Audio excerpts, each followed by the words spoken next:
जय हिंद दोस्तों, स्वागत है आपका हमारे YouTube चैनल में। आज की वीडियो में हम लेकर आए हैं आपके लिए यहाँ पर जूनियर हाई स्कूल सहायक अध्यापक भर्ती के लिए यहाँ पर प्रैक्टिस सेट आपके लिए। तो वीडियो को पूरा अवश्य देखें। अगर आप चैनल पर पहली बार आए हैं तो चैनल को सब्सक्राइब कर लें, बेल आइकन दबाएं, ऑल पर क्लिक करें ताकि ऑल वीडियो की जानकारी आपके यहाँ तक सबसे पहले पहुँचे। हिंदी का ये प्रैक्टिस सेट है, यहाँ पर 100 क्वेश्चन बहुत ही महत्वपूर्ण क्वेश्चन है जो यहाँ पर कंप्लीट करेंगे। तो आज का अपने यहाँ पर फर्स्ट क्वेश्चन देख लेते हैं। उससे पहले सभी लोग वीडियो को लाइक और शेयर अवश्य कर लें सभी लोग। तो आज का अपने यहाँ पर फर्स्ट क्वेश्चन यहाँ से देखिए क्या पूछा गया है। यहाँ पर पूछा गया है आपसे कि हिंदी साहित्य का आदिकाल हिंदी का एक इतिहास ग्रंथ है। इस ग्रंथ की आपके लिए यहाँ पर रचनाकार बताना है। इस ग्रंथ की रचनाकार कौन है। 4 विकल्प दिए गए हैं, आंसर बनता है तो आप कमेंट में आंसर जरूर बताएं क्या होगा इसका सही आंसर।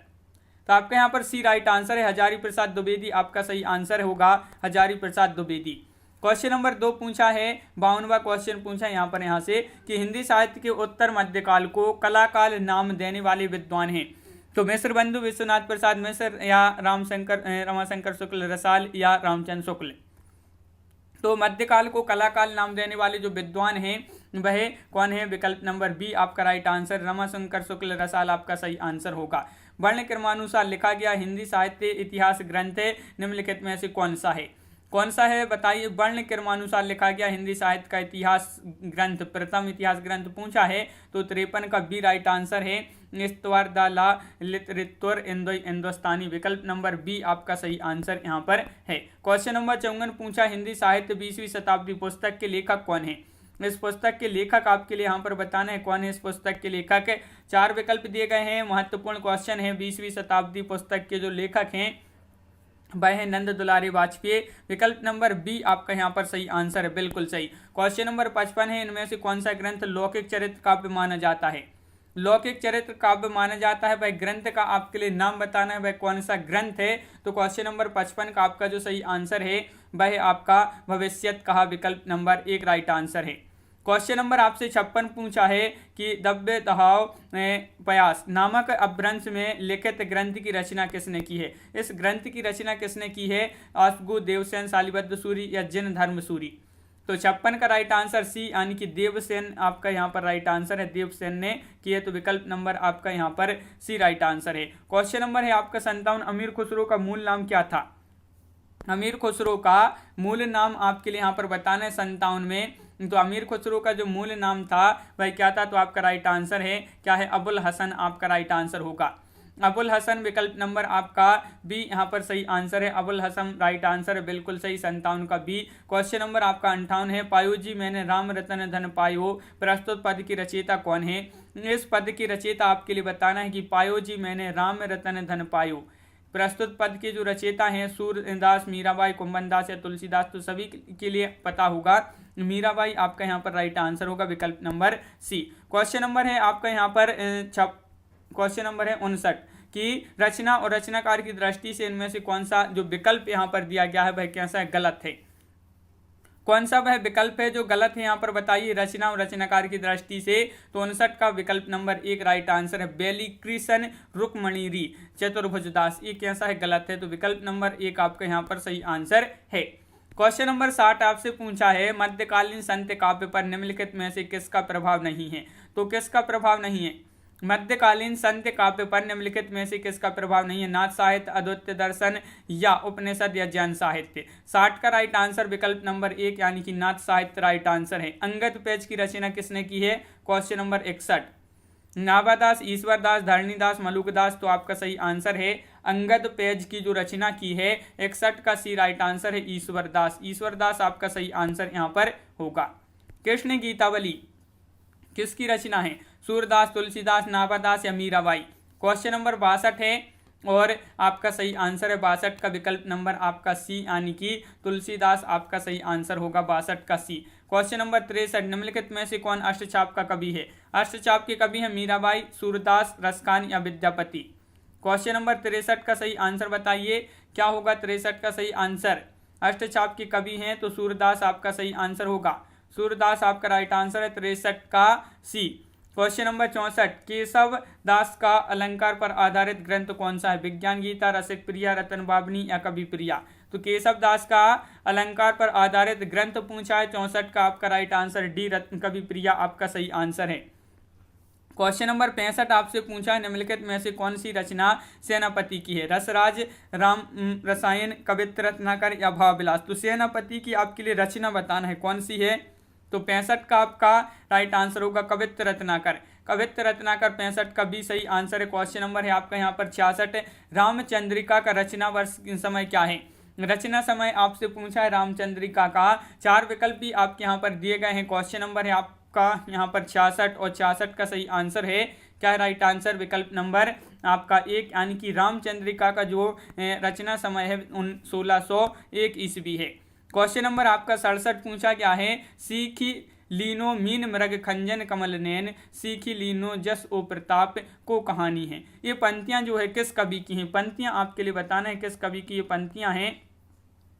तो आपका राइट आंसर है क्वेश्चन नंबर 67 का विकल्प नंबर 1 यानी कि ठाकुर की ये पंक्तियां हैं। क्वेश्चन नंबर आपका 68 पूछा निम्नलिखित में से कौन सा मतीराम का ग्रंथ नहीं है? रसराज, ललित ललाम, रामविलास या छंदसार। देखिए नहीं पूछा है आपसे यहाँ पर कौन सा मतीराम का ग्रंथ नहीं है, तो आपका सही आंसर है 68 का विकल्प नंबर आपका भी राइट आंसर रस विलास आपका सही आंसर होगा। इनमें से कौन सा ग्रंथ चंद्रलोक की छाया है ये आपके लिए बताना है। काव्य विवेक, भाषा भूषण, कवि कुल, कल्पतरु या काव्य प्रकाश। तो यहाँ पर कौन सा ग्रंथ है जो चंद्रलोक की छाया है? तो आपका सही आंसर 69 का सी यानी कि भाषा भूषण आपका राइट आंसर। क्वेश्चन नंबर है 70वां क्वेश्चन आपसे यहाँ पर पूछा है, भाषा संवर्धनी सभा के जो संस्थापक थे वह कौन थे? क्वेश्चन नंबर 70 का राइट आंसर बताना है। तो 70 का आपका जो सही आंसर होगा वह विकल्प नंबर सी बाबू तोताराम आपका राइट आंसर है। बाबू तोताराम आपका राइट आंसर है। क्वेश्चन नंबर 71 पूछा है, समालोचना दर्श के शीर्षक से एस्से ऑन क्रिटिसिज्म का अनुवाद किसने किया है? तो इस क्रिटिसिज्म का जो अनुवाद किया है वह किसने किया है? क्वेश्चन नंबर 71 का राइट आंसर बताना है। तो आपका सही आंसर है जगन्नाथ दास रत्नाकर आपका विकल्प नंबर सी राइट आंसर है। क्वेश्चन नंबर आपका 72 क्या पूछा है, मैं नीर भरी दुख की बदली महादेव वर्मा का उपरोक्त गीत उनके किस काव्य संग्रह से संबंधित है? मैं नीर भरी दुख की बदली, ये आपके लिए 72 का आंसर बताना है। तो 72 का आपका जो सही आंसर है वह है आपका राइट आंसर 72 का क्या होगा राइट आंसर? तो बिल्कुल सही 72 का आपका सही आंसर यहाँ पर विकल्प नंबर डी यानी कि सांध्य गीत आपका सही आंसर होगा। क्वेश्चन नंबर 73 है, निम्न में से कौन सी विशेषता प्रगतिवाद की नहीं है? कौन सी विशेषता प्रगतिवाद की नहीं है पूछा है आपसे। तो 73 का आपका राइट आंसर है विकल्प नंबर आपका बी राइट आंसर है 73 का यानी कि कल्पना और प्रणवता आपका सही आंसर होगा विकल्प नंबर बी आपका सही आंसर 73 का। 74वां क्वेश्चन पूछा है, गीत फरोश किसकी रचना है? क्वेश्चन नंबर 74 का सही आंसर बताइए, गीत फरोश किसकी रचना है? तो आपका यहाँ पर राइट आंसर है 74 का विकल्प नंबर आपका बी यानी कि भवानी प्रसाद मिश्र। क्वेश्चन नंबर 75 है कि निम्नलिखित में से क्या नई कविता की प्रवृत्ति नहीं है? 75 का सही आंसर बताना है कि ये क्या नई कविता की प्रवृत्ति नहीं है पूछा है आपसे। तो 75 का राइट आंसर है क्षणवाद के प्रति नकारात्मकता, ये जो है नई कविता की प्रवृत्ति नहीं है विकल्प नंबर 1 सही आंसर है। हिंदी भाषा की कुल वर्ण लिपियां हैं, हिंदी भाषा की कुल वर्ण लिपियां हैं 44, 52, 33 या 48। तो क्वेश्चन नंबर है 76 आपका और 76 का सही आंसर है विकल्प नंबर सी यानी कि 52 आपका राइट आंसर होगा। यार अलावा किस प्रकार के व्यंजन हैं ये आपके लिए बताना है। यार अलावा ये आपके लिए बताना है, उसमें स्पर्श अंतस्थ या अयोग है, ये किस प्रकार की व्यंजन है? 77 का बी राइट आंसर है अंतस्थ आपका सही आंसर 77 का बी। क्वेश्चन नंबर 78 है, मुझे बाहर जाना है रेखांकित चिन्ह को पहचानिए। मुझे बाहर जाना है, फिर ये आपका जो चिन्ह लगा है ये कौन सा चिन्ह है ये आपको पहचानना है। तो आपका क्वेश्चन नंबर 78 का सही आंसर यहाँ पर ये पूर्ण विराम का चिन्ह लगा है विकल्प नंबर आपका 1 राइट आंसर होगा। क्वेश्चन नंबर 79 है, निम्नलिखित में से शुद्ध वर्तनी वाला शब्द कौन सा है? तो अध्ययन किस प्रकार लगते हैं ये आपके लिए यहाँ पर शुद्ध वर्तनी में बताना है। क्वेश्चन नंबर 79 पूछा है और 79 में अध्ययन सभी के लिए पता होगा विकल्प नंबर सी इस प्रकार जो है अध्ययन लिखते हैं, अध्ययन इस प्रकार लिखते हैं। तो आपका विकल्प number C right answer. Question number है 80 कि आजकल अनुशासन के अभाव में विद्यार्थी में उच्च श्रृंखलता आती है। रेखांकित शब्द को यहाँ पर पहचानना है। यहाँ पर आपके लिए बताना है किस प्रकार इसको सही लिखेंगे। तो आपका राइट आंसर होगा क्वेश्चन नंबर 80 का यहाँ पर सही आंसर है उच्च श्रृंखलता। आपका यहाँ पर जो इस प्रकार जो है यहाँ पर राइट आंसर होगा विकल्प नंबर सी। यहाँ पर क्वेश्चन नंबर है आपका 81, निम्नलिखित शब्दों में किसकी वर्तनी शुद्ध है। शुद्ध वर्तनी बताना है कौन सा वह शब्द है जिसकी वर्तनी यहाँ पर शुद्ध है। तो क्वेश्चन नंबर आपसे यहाँ पर पूछा गया है 81 और 81 का सही आंसर शुद्ध वर्तनी बताना है। तो संन्यास आपका इस प्रकार सही लिखा है संन्यास। संज्ञा शब्द कावेरी का भेद क्या है। संज्ञा शब्द कावेरी का भेद है क्या है, व्यक्तिवाचक, जातिवाचक, समूहवाचक या भाववाचक। क्वेश्चन नंबर है आपका 82 और 82 का सही आंसर है विकल्प नंबर 1 यानी कि व्यक्तिवाचक आपका राइट आंसर होगा। क्वेश्चन नंबर 83 क्या है, निम्नलिखित में से क्या व्यक्तिवाचक संज्ञा नहीं है कौआ, हिमालय या होली पूर्व।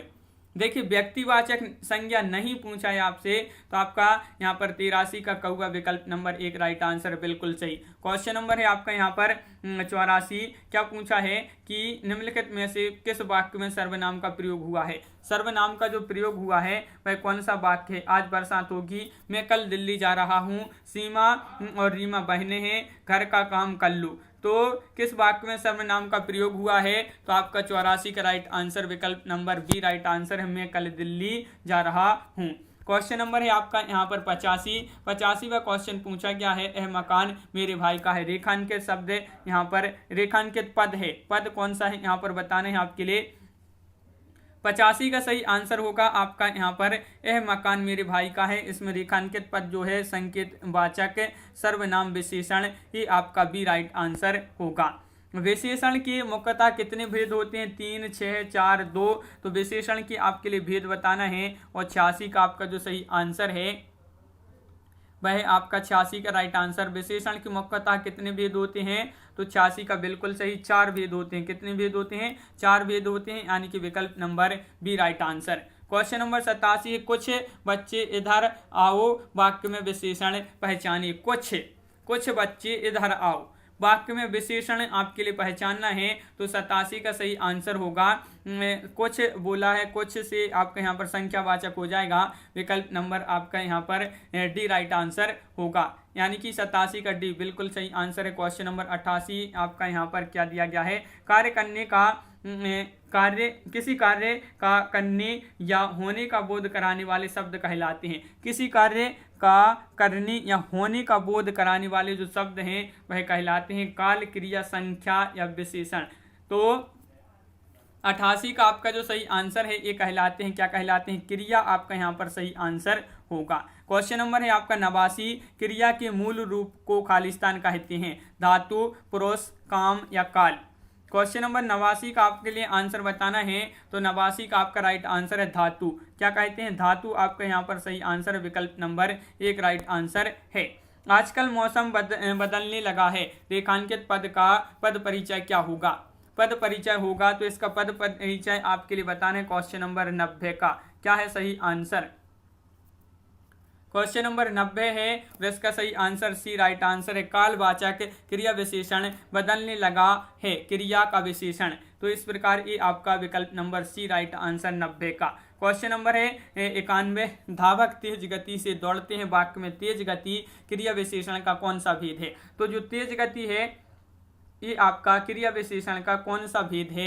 तो क्वेश्चन नंबर है आपका 91 राइट आंसर होगा आपका यहाँ पर परिमाणवाचक आपका राइट आंसर बिल्कुल सही, विकल्प नंबर बी सही आंसर। 92वां क्वेश्चन आपसे यहाँ पर क्या पूछा है, दिए गए विकल्पों में से विधुर का स्त्रीलिंग कौन सा होगा। विधुर का स्त्रीलिंग बताना है आपके लिए यहाँ पर क्या होगा, महत्वपूर्ण क्वेश्चन है। क्वेश्चन नंबर 92 और विधुर का स्त्रीलिंग पूछा है तो विधवा आपका विकल्प नंबर सी राइट आंसर होगा। क्वेश्चन नंबर 93 पूछा है, निम्नलिखित शब्दों में से एक वचन है, यहाँ पर एक वचन कौन सा है। तो आपका यहाँ पर राइट आंसर क्या होगा, 93 का सही आंसर बताना है। तो एक वचन में तेल आपका सही आंसर होगा, तेल बिल्कुल सही आंसर है। क्वेश्चन नंबर 94, निम्नलिखित विकल्पों में से कौन सा एक वचन का जोड़ा सही नहीं है। निम्नलिखित विकल्पों में से कौन सा एक वचन का जोड़ा सही नहीं है। सोना सोना, छात्र छात्रगण, सॉरी धेनु धुनिए आटा आटे। यहाँ पर आपका सही आंसर है 94 का विकल्प नंबर आपका यहाँ पर डी राइट आंसर है, आटा आटे राइट आंसर होगा। क्वेश्चन नंबर है आपका 95, कुर्सी पर मास्टर जी बैठे हैं, इस वाक्य में कुर्सी किस कुर्सी जो शब्द है ये किस कारक में है? करण कारक, संबंध या संप्रदान या आपका अधिकरण। कुर्सी शब्द किस कारक में है? तो 95 का आपका विकल्प नंबर डी अधिकरण आपका राइट आंसर होगा। माँ ने बाजार से कपड़ा खरीदा, रेखांकित का कारक बताइए, कपड़ा यहाँ पर बताइए, इसका कारक क्या होगा? कर्ता, कर्म, करण या अधिकरण। 96वां क्वेश्चन है, और माँ ने बाजार से कपड़ा खरीदा, रेखांकित का कारक यहाँ पर होगा कर्म कारक। कौन सा? कर्म कारक। 96 का सी राइट आंसर है। क्वेश्चन नंबर 97 क्या पूछा है? संस्कृत भाषा के शब्द जिनका हिंदी भाषा में प्रयोग करने पर रूप परिवर्तित नहीं होता वे शब्द क्या कहलाते हैं? देखिए यहाँ पर आपको ध्यान से पढ़ना है, क्योंकि यहाँ पर क्या है, इनका जो रूप है वह परिवर्तित नहीं होता, तो वह क्या कहलाते हैं? 97 का होगा तत्सम, विकल्प नंबर 1 आपका सही आंसर यहाँ पर है। क्वेश्चन नंबर 98, इनमें से तद्भव है, तद्भव शब्द का चयन करना है आपके लिए, कौन सा वह शब्द जो है यहाँ पर तद्भव है? क्वेश्चन नंबर 98 है और विकल्प नंबर आपका बी राइट आंसर है 98 का बंदर। बंदर आपका यहाँ पर सही आंसर है। उपसर्ग को कहते हैं शब्दांश, शब्द, वाक्यांश, पद। क्वेश्चन नंबर 99 का सही आंसर बताइए क्या होगा राइट आंसर? उपसर्ग को कहते हैं, तो आपका सही आंसर है शब्दांश। क्या कहते हैं? शब्दांश आपका सही आंसर है। ला प्रत्यय है, ला प्रत्यय क्या है ये आपके लिए यहाँ पर बताना है। ला प्रत्यय है, तो क्वेश्चन नंबर 100 है अपना महत्वपूर्ण क्वेश्चन है, और ला प्रत्यय है तो आपका राइट आंसर है कर्ता कार्य, आपका राइट आंसर होगा। सभी लोग एक बार यहाँ पर वीडियो को लाइक अवश्य कर लें। और क्वेश्चन नंबर 101, निम्नलिखित में से अमृत का विलोम क्या होगा? अमृत का विलोम बताना है यहाँ पर क्वेश्चन नंबर 101 में, और अमृत का जो विलोम होगा आपका वह होगा यहाँ पर क्या होगा राइट आंसर? विष। विष बिल्कुल सही आंसर बताया है। ग्रस्त का विपरीतार्थक शब्द क्या होगा? ग्रस्त। ग्रस्त का विपरीतार्थक पूछा है 102 का राइट आंसर होगा मुक्त। क्या होगा? मुक्त। यहाँ पर पूछा है निम्नलिखित कथनों पर विचार कीजिए और सही उत्तर चुनना है आपके लिए विचार करके इन कथनों पर। हिंदी के पर्यायवाची शब्द संस्कृत के तद्भव शब्द हैं, या यहाँ पर अगला जो विकल्प है क्या दिया गया है? पर्यायवाची शब्द को प्रति शब्द भी कहते हैं। जिन शब्दों के अर्थ में समानता हो उन्हें पर्यायवाची शब्द कहते हैं। यहाँ पर आपके कूट भी दिए गए हैं, इन कूट में से आपके लिए बताना है कौन सा सही होगा। तो 3 का राइट आंसर है 103 का विकल्प नंबर डी। 2 और 3 सही है। ये जो 2 और 3 ये आपके विकल्प दिए गए हैं ये आपके सही हैं। क्वेश्चन नंबर 104 पूछा गया है कि तमस शब्द का समानार्थी शब्द दिए गए विकल्पों में से कौन सा होगा? तमस का बताना है, तमस का समानार्थी बताना है कौन सा होगा यहाँ पर। तो क्वेश्चन नंबर 104 है और 104 का सही आंसर है आपका विकल्प नंबर डी यानी कि अंधकार। अंधकार आपका सही आंसर। पत्र शब्द का अर्थ नहीं होगा, देखिए नहीं होगा तो पत्ता या चिट्ठी, पंख या लेख। तो पत्र शब्द का अर्थ नहीं होगा तो आपका सही आंसर होगा 105 का क्या होगा राइट आंसर? लेख आपका सही आंसर होगा। लेख आपका सही आंसर है, विकल्प नंबर यहाँ पर D right answer. Question number है आपका यहाँ पर 106वां क्वेश्चन क्या पूछा है? निम्नलिखित में से कौन सा शब्द पानी का भी अर्थ देता है? पानी का सब अर्थ देता है जंगल, अरण्य या वन या कानन। क्वेश्चन नंबर 106 है और राइट आंसर है वन। वन आपका यहाँ पर सही आंसर है। युग्म शब्द की कौन सी जोड़ी सही है? यहाँ पर आपके लिए जोड़ी बताना है, वह कौन सी जोड़ी यहाँ पर किस जो है सही है? जोड़ी बताना है न्याय, अन्याय, अचल, अचला, धरा, पृथ्वी, मान, अपमान। तो सही है युग्म शब्द की बताना है तो 7 का राइट आंसर होगा सी, अचल, अचला राइट आंसर है। क्वेश्चन नंबर है 108, अशक्त का अर्थ खालिस्तान होता है परंतु अशक्त का अर्थ शक्ति विहीन होता है। ये समरूपी भिन्नार्थक शब्द हैं। हानि, प्रभावशाली, विरक्त या दुष्प्रभाव। तो क्वेश्चन नंबर 108 का राइट आंसर है आपका विरक्त, आपका सही आंसर होगा। क्वेश्चन नंबर आपसे यहाँ पर 109 पूछा है, अनियमित के लिए उचित वाक्यांश चुनना है। अनियमित के लिए क्वेश्चन नंबर 109 का सही आंसर बताना है और 109 का आपका जो सही आंसर है वह क्या होगा? तो 109 का राइट आंसर है आपका यहाँ पर विकल्प नंबर बी राइट आंसर, जो नियमानुकूल ना हो, अनियमित। क्वेश्चन नंबर आपका यहाँ पर 110 पूछा है। क्या पूछा है? कनिष्ठिका और मध्यमा के बीच की अंगुली को क्या कहते हैं? कनिष्ठिका और मध्यमा के बीच की अंगुली को क्या कहते हैं, ये आपके लिए बताना है। तो 10 का राइट आंसर है आपका यहाँ पर डी राइट आंसर है अनामिका। अनामिका आपका यहाँ पर सही आंसर है, बिल्कुल सही। क्वेश्चन नंबर आपका यहाँ पर पूछा है 111 संधियां 3 प्रकार की होती हैं, निम्नलिखित में से एक संधि का प्रकार नहीं है। तो देखिए संधियां 3 प्रकार की होती हैं, एक प्रकार नहीं है, इनमें से वह कौन सा नहीं है? तो 11 का राइट आंसर होगा आपका, क्या होगा राइट आंसर? स्वर संधि है, व्यंजन संधि है, विसर्ग संधि है, लेकिन अनुस्वर संधि ये नहीं है। तो विकल्प नंबर डी राइट आंसर होगा 11 का, बिल्कुल सही। क्वेश्चन नंबर 12 112 पितृधन अनुमति का सही संधि पद है। तो बताइए सही संधि पद बताना है। 112 का राइट आंसर आपका होगा यहाँ पर विकल्प नंबर सी पितृनुमति। पितृनुमति आपका सही आंसर है। क्वेश्चन नंबर आपका यहाँ पर 113 पूछा है कि क्या पूछा गया है, यहाँ पर देख लेते हैं कि निम्न प्रश्न समास से संबंधित है, सुमिलित करना है यहाँ पर। तो क्वेश्चन नंबर है आपका यहाँ पर 113 है और 113 का जो सही आंसर है, कूट भी दिए गए हैं आपके यहाँ पर, सी राइट आंसर है, कूट में सी राइट आंसर है। देखिए ए जो है सी आपका राइट आंसर होगा। तो एक आपका देखिए एक आपका दूसरा होगा, तो यहाँ पर विदेश गमन का तत्पुरुष हो जाएगा। बी का आपका क्या हो जाएगा? बी का हो जाएगा फर्स्ट गिरिधर का हो जाएगा बहुब्रीहि। फिर सी का आपका क्या हो जाएगा? पूर्त वाला देश विदेश द्वंद्व हो जाएंगे। फिर आपका डी का हो जाएगा तीसरे नंबर का यथाशीघ्र का अभी। इस प्रकार आपके यहाँ पर हो जाएंगे राइट आंसर, बिल्कुल सही। सो का कुल में समास है, सो का कुल में समास बताना है। 114 का सही आंसर क्या होगा? सो का कुल में समास बताना है तो तत्पुरुष आपका राइट आंसर होगा, बिल्कुल सही, तत्पुरुष सही आंसर है। वाक्यों का वर्गीकरण मुख्यतः कितने प्रकार से होता है, ये आपके लिए बताना है। वाक्यों का वर्गीकरण मुख्यतः कितने प्रकार से होता है? क्वेश्चन नंबर 115 है और राइट आंसर है 2 प्रकार से होता है वाक्यों का वर्गीकरण, विकल्प नंबर 1 आपका सही आंसर है। क्वेश्चन नंबर 16 क्या पूछा गया है कि निम्नलिखित वाक्यों को सरल वाक्य में परिवर्तित कीजिए। उसने कहा कि मैं विदेशी हूँ। ये आपके लिए इसको क्या करना है, इस वाक्य को सरल वाक्य में जो है इसको परिवर्तित करना है।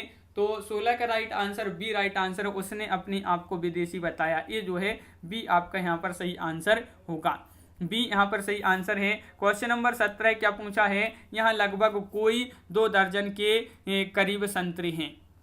इस वाक्य की अशुद्धि दूर करने के लिए निम्न में से सही वाक्य यहाँ पर पहचानना है। यहाँ पर इस वाक्य में अशुद्धि है, किस वाक्य में? यहाँ लगभग कोई 2 दर्जन के करीब संतरे हैं, इसको अशुद्धि है, इसमें शुद्ध करना है इस वाक्य को। तो 17 का राइट आंसर क्या होगा यहाँ पर? तो यहाँ पर लगभग 2 दर्जन संतरे हैं, ये आपका जो है इस प्रकार आपका सही आंसर हो जाएगा, विकल्प नंबर बी। क्वेश्चन नंबर 18 118 साहित्य में रस का अर्थ क्या है? तो रस का अर्थ बताना है साहित्य में, बताइए। क्वेश्चन नंबर है आपका 118 रस का अर्थ क्या होगा साहित्य में? तो आपका सही आंसर है 118 का विकल्प नंबर डी, साहित्य से मिलने वाली आनंदानुभूति। साहित्य से मिलने वाली आनंदानुभूति साहित्य में रस का अर्थ यह होता है। हास्य रस का स्थायी भाव क्या है? क्वेश्चन नंबर 119 का सही आंसर बताना है और 119 का हास्य का हास हो जाएगा, विकल्प नंबर ह्रास इस प्रकार भी हो जाता है, विकल्प नंबर 1 राइट आंसर यहाँ पर होगा। निम्न में से कौन वर्णिक छंद है? देखिए वर्णिक छंद आपकी पहचानना है, आपके लिए दोहा, सवैया, चौपाई या रोला, ये आपके 4 विकल्प दिए गए हैं। क्वेश्चन नंबर 120 है और 120 का सही आंसर है आपका सवैया। सवैया वर्णिक छंद है। क्वेश्चन नंबर 21 पूछा है शिल्पगत आधार पर दोहे से उल्टा छंद है। शिल्पगत आधार पर दोहे से उल्टा छंद है बरवैया, चौपाई, सौरठा या रोला। तो 121 का सही आंसर है आपका सौरठा। सौरठा आपका यहाँ पर सही आंसर होगा, बिल्कुल सही। सौरठा जिन्होंने बताया है उनका सही आंसर है। अलंकारों की महत्वता के संबंध में इनमें से कौन सा कथन सही नहीं है? तो सही नहीं कौन सा कथन है? 122 का सही आंसर आपके लिए बताना है और 122 का आपका जो सही आंसर है वह है आपका कि अलंकारों की महत्वता के संबंध में कौन सा कथन सही नहीं है? तो आपका 122 का विकल्प नंबर सी, यानी कि अलंकार काव्य सौंदर्य उत्पन्न करते हैं, ये जो है आपका राइट आंसर होगा, विकल्प नंबर सी राइट आंसर है। जहां उपमा अलंकार का सौंदर्य अर्थ में निहित हो वह कौन सा अलंकार कहलाता है। जहां उपमा अलंकार का सौंदर्य अर्थ में निहित हो वहां कौन सा अलंकार हो कहलाता है। तो 123 का राइट आंसर है आपका बी यानी कि अर्थालंकार। अर्थालंकार आपका सही आंसर है। उसने तो यहाँ पर क्या है, उसने तो मेरी आंखें खोल दी। रेखांकित मुहावरे का अर्थ बताना है, भ्रमर को दूर करना, किसी बात पर ध्यान न देना, स्वागत के लिए राह देखना, अंधकार दूर करना। उसने तो मेरी आंखें खोल दी। इस मुहावरे का अर्थ आपका यहाँ पर जो होगा वह होगा विकल्प नंबर 1 की भ्रम को दूर करना। ये जो है उसने तो मेरी आंखें खोल दी, इसका अर्थ।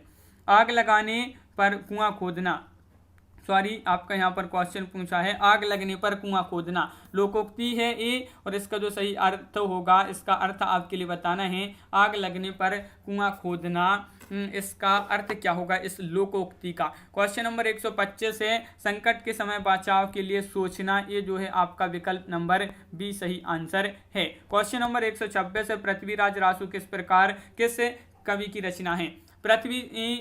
रासो जो है किस कवि की रचना है। सारंगधर की, चंद्रबरदाई, नरपति नाल्य या जगनिक। पृथ्वीराज रासो, तो आपका राइट आंसर है 26 का विकल्प नंबर सी यानी कि चंद्रबरदाई। चंद्रबरदाई राइट आंसर है, बिल्कुल सही। तुलसीदास का जन्म कहां पर हुआ था। क्वेश्चन नंबर 127 का सही आंसर आपके लिए यहाँ पर बताना है। तो 127 का राइट आंसर विकल्प नंबर होगा आपका सी, यहाँ पर 27 का सी राइट आंसर है यानी कि राजापुर। राजापुर आपका राइट आंसर है। क्वेश्चन नंबर 128 है जयद्रथ वध किसकी रचना है। 128 का सही आंसर बताइए। जयद्रथ वध ये रचना है जयशंकर प्रसाद, मैथिली शरण गुप्त, सूर्यकांत त्रिपाठी, निराला, सुमित्रा नंदन पंत। तो जयद्रथ वध ये है मैथिली शरण गुप्त जी की रचना। सूर्यकांत त्रिपाठी निराला का मूल स्थान कहाँ पर है। वाराणसी, कौशाम्बी, इलाहाबाद या मथुरा। सूर्यकांत त्रिपाठी निराला का मूल स्थान बताना है। तो 29 का सही आंसर होगा आपका विकल्प नंबर बी यानी कि इलाहाबाद आपका राइट आंसर है। क्वेश्चन नंबर आपका यहाँ पर पूछा 130वां क्वेश्चन पूछा है किस भाषा के लिए सन 1995 में साहित्य MT वासुदेव नायर को ज्ञानपीठ पुरस्कार से सम्मानित किया था। तो आपका राइट आंसर है, क्या होगा राइट आंसर 130 का विकल्प नंबर 1 यानी कि मलयालम। मलयालम आपका सही आंसर है, बिल्कुल सही। मृदुला गर्ग के उपन्यास मिलजुल मन को किस पुरस्कार से सम्मानित किया गया। देव पुरस्कार, व्यास पुरस्कार, ज्ञानपीठ पुरस्कार या साहित्य अकादमी पुरस्कार। क्वेश्चन नंबर है आपका 131 और आपका राइट आंसर होगा साहित्य अकादमी पुरस्कार से सम्मानित किया था मृदुला गर्ग का उपन्यास मिलजुल मन। क्वेश्चन नंबर 132 है कौन सी रचना रांगी राघव की रचना नहीं है। अधूरी मूरत या देववासी या जीवन के पहलू या साम्राज्य का वैभव। कौन सी रचना रांगी राघव की नहीं है। तो 32 का सही आंसर होगा आपका बी यानी कि जीवन के पहलू आपका राइट आंसर है। 33वां क्वेश्चन है निष्कवच उपन्यास किस लेखक की कृति है। निष्कवच ये उपन्यास है और ये जो किस लेखक की कृति है। तो 33 का राइट आंसर होगा राजी सेठ। राजी सेठ विकल्प नंबर 1 आपका सही आंसर। गबन किस रचनाकार की रचना है। गबन बहुत ही सरल क्वेश्चन है, सभी लोगों को पता होगा। श्याम सुंदर दास, मुंशी प्रेमचंद या रामचंद्र शुक्ल या इनमें से कोई नहीं। तो 34 का सही आंसर आपका यहाँ पर मुंशी प्रेमचंद। गबन आपका प्रेमचंद आपका राइट आंसर होगा, बिल्कुल। अंधेर नगरी नाटक के रचयिता कौन है। अंधेर नगरी नाटक के रचयिता। तो 35 का आपका जो सही आंसर होगा अंधेर नगरी नाटक है ये, और इसके जो रचयिता हैं भारतेंदु हरिश्चंद्र। आपका 35 का सी राइट आंसर है, बिल्कुल सही। क्वेश्चन नंबर है आपका यहाँ पर 36 है ठिठुरता हुआ गणतंत्र इस व्यंग्य संग्रह के व्यंग्यकार कौन है। व्यंग्य संग्रह है और इसके जो व्यंग्यकार हैं वह कौन है। तो 36 का सही आंसर है आपका हरिशंकर परसाई। हरिशंकर परसाई है। रामवृक्ष बेनीपुरी की रचना माटी की मूर्तें किस साहित्यिक विधा से संबंधित हैं। यात्रा वृत्तांत, उपन्यास, नाटक या रेखा चित्र।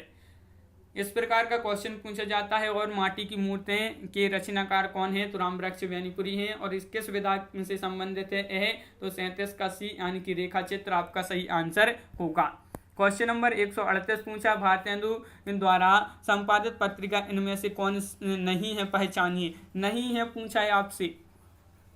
नहीं में आपका राइट आंसर होगा आनंद कादम्बिनी, नहीं है आनंद कादम्बिनी। सत्यार्थ प्रकाश ग्रंथ की भाषा है संस्कृत, गुजराती, हिंदी या मराठी। क्वेश्चन नंबर 139 है, 139 का आपका सही आंसर है आपका 139 का विकल्प नंबर आपका होगा यहाँ पर बी, यानी कि क्या होगा, हिंदी आपका राइट आंसर है 139 का, बिल्कुल सही। 19वीं सदी में हिंदी खड़ी बोली के विकास में साहित्यकार ने महत्वपूर्ण भूमिका निभाई थी। वह कौन से साहित्यकार हैं जिन्होंने 19वीं सदी में हिंदी खड़ी बोली के विकास में महत्वपूर्ण भूमिका निभाई थी? अमीर खुसरो, गिरीशन, सदल मिश्र या मिश्र बंधु। 40 का सी राइट आंसर है सदल मिश्र, आपका सही आंसर है। 8वां सर्ग किस विधा की पुस्तक है? 8वां सर्ग ये आपके लिए बताना है किस विधा की भी जो है पुस्तक है। तो क्वेश्चन नंबर 141 का आपका जो सही आंसर है वह है आपका विकल्प नंबर बी, यानी कि नाटक आपका यहाँ पर सही आंसर होगा। नाटक राइट आंसर है, बिल्कुल सही। क्वेश्चन नंबर है आपका 142, भारतेंदु कालीन किस उपन्यास से आधुनिकता की शुरुआत मानी जाती है? तो आधुनिकता की जो शुरुआत मानी जाती है वह भारतेंदु कालीन किस उपन्यास से मानी जाती है? तो 142 का आपका राइट आंसर होगा परीक्षा गुरु। परीक्षा गुरु आपका सही आंसर है, बिल्कुल सही। उसने कहा था कहानी के लेखक कौन है? जयशंकर प्रसाद, चंद्र शर्मा गुलेरी, रामवृक्ष बेनीपुरी, वृंदावन लाल वर्मा। उसने कहा था, तो आपका सी राइट आंसर है चंद्रधर शर्मा गुलेरी। क्वेश्चन नंबर आपका है 144, भोलाराम का जीव किस विधा की रचना है? क्वेश्चन नंबर 144 का सही आंसर, भोलाराम का जीव किस विधा की रचना है? निबंध, संस्मरण, रेखा चित्र, व्यंग्य। 44 का एक राइट आंसर है निबंध, आपका सही आंसर होगा। क्वेश्चन नंबर 45 पूछा गया है निम्नलिखित में से एक आत्मकथा कमलेश्वर द्वारा जो है विरचित है, कौन सी है वह? तो 45 का आपका सही आंसर होगा यहाँ पर जलती हुई नदी। ये कमलेश्वर द्वारा जो है विरचित आत्मकथा है, विकल्प नंबर बी राइट आंसर। यहाँ पर आपका एक गद्यांश दिया है, बहुत ही बड़ा गद्यांश आपसे यहाँ पर पूछा गया है, देख सकते हैं। इससे संबंधित यहाँ पर जो है आपके क्वेश्चन यहाँ पर पूछे गए हैं। तो इस प्रकार यहाँ पर 5 क्वेश्चन आपके गद्यांश से संबंधित पूछे गए हैं। तो आज के वीडियो में बस इतना ही। सभी लोग वीडियो को लाइक कर लें, अगर आप चैनल पर पहली बार आए हैं तो चैनल को सब्सक्राइब कर लें, बेल आइकन दबाएं, ऑल पर क्लिक करें ताकि ऑल वीडियो की जानकारी आपके यहाँ तक सबसे पहले पहुँचे। ज़्यादा से ज़्यादा वीडियो को शेयर करें और वीडियो को लाइक करना ना भूलें। तो आज की वीडियो में बस इतना ही। सभी लोग वीडियो को लाइक अवश्य कर लें। इसी तरह के और बहुत सारी वीडियो आने वाले हैं, तो चैनल को सब्सक्राइब कर लें। सभी के लिए बहुत बहुत धन्यवाद। सभी के लिए जय हिंद।